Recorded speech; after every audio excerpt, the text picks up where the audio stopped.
So Connor was born a couple weeks before the pandemic hit, and he was also born with some lung and health issues, so that led him to be at home a lot. So we weren't able to put him in any other type of childcare, so he was home where other kids were learning how to interact with others and growing their vocabulary. He had to be at home in order to stay out of the hospitals.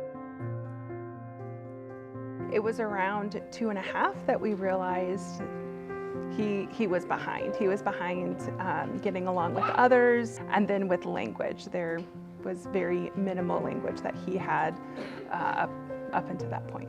We had him at a child care facility, and there was actually one of the members here working with ECI, and realized that Connor could use some of those interventions. All I have to do is mention, his counselor's name, and gets a smile on his face immediately, and starts bouncing up and down in his seat on his way over here. So we've enjoyed his interaction with her.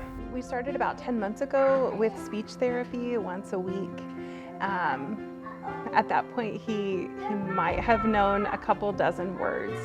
It was really frustrating for us. We didn't know what he was trying to communicate, and even more frustrating for him because he wasn't able to communicate really what his needs were, what he was wanting, what he was feeling at that point. And since then, he now is thriving with language. He is able to identify emotions. He's getting along.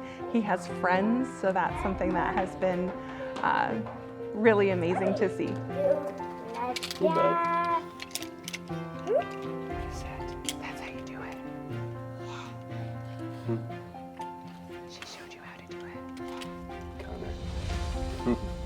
He had a check a couple months ago, and she even said, "This is not the same kid."